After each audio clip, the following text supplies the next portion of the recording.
السلام علیکم ورحمۃ اللہ وبرکاتہ نحمدہ ونصلی علی رسولہ الکریم اما بعد فاعوذ باللہ من الشیطان الرجیم بسم اللہ الرحمن الرحیم۔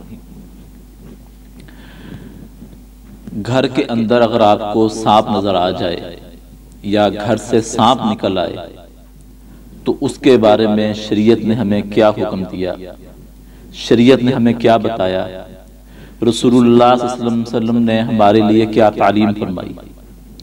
ایک صحابی رسول جنگ کے موقع پر رسول اللہ صلی اللہ علیہ وسلم کے ساتھ چل پڑے، نئی ان کی شادی ہوئی تھی، تو کچھ وقفے کے بعد انہوں نے اللہ کے نبی سے اجازت لی کہ اللہ کے رسول میں ذرا گھر چکر لگا ہوں۔ آپ صلی اللہ علیہ وسلم نے فرمایا جاؤ، اور ساتھ میں آپ نے اس کو نیزہ بھی تھام دیا کہ دشمن کا پتہ کوئی نہیں۔ تو جب وہ اپنے گھر کے قریب پہنچے تو انہوں نے دیکھا جو ان کی بیوی تھی وہ گھر سے باہر تھی۔ ان کو غصہ آیا اور پوچھا کہ تم گھر سے باہر کیوں ہو؟ تو اس نے کہا کہ اللہ کے بندے ذرا گھر میں دیکھ، سانپ ہے۔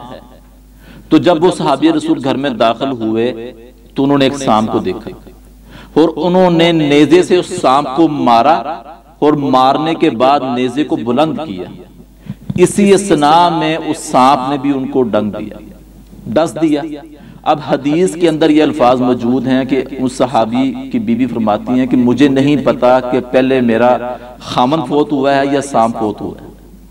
رسول اللہ صلی اللہ علیہ وسلم کو بتایا گیا، آپ صلی اللہ علیہ وسلم تشریف لائے، پھر آپ صلی اللہ علیہ وسلم نے اس موقع پر یہ الفاظ فرمائے کہ اگر تمہیں گھروں کے اندر سانپ نظر آ جائے تو تم بغیر آواز دیے انہیں مت مارا کرو۔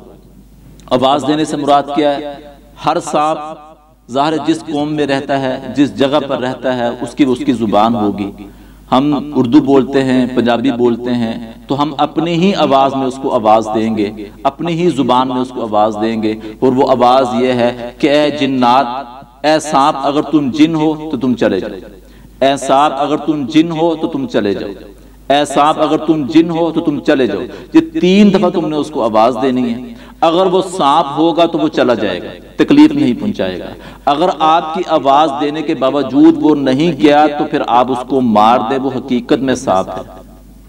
اور اگر آپ نے آواز نہیں دی اور آپ نے اس کو مار دیا، اگر وہ جن ہوگا تو پھر وہ آپ کو تکلیف پہنچائے گا۔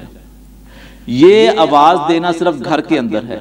اگر گھر سے باہر اگر آپ دیکھتے ہیں کہ اگر آپ کو کوئی سانپ نظر آتا ہے تو پھر اس کو آواز دینے کی ضرورت نہیں ہے، آپ اس کو ڈائریکٹلی مار سکتے ہیں۔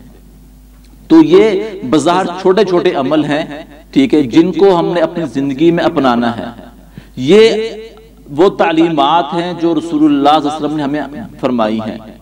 اصل میں یہی فرمائی ہیں کہ ہم پریشانی، مصیبتوں، دکھوں سے بچ جائیں۔ معاملات ہمارے کچھ اور ہوتے ہیں، بتایا کچھ اور جاتا ہے۔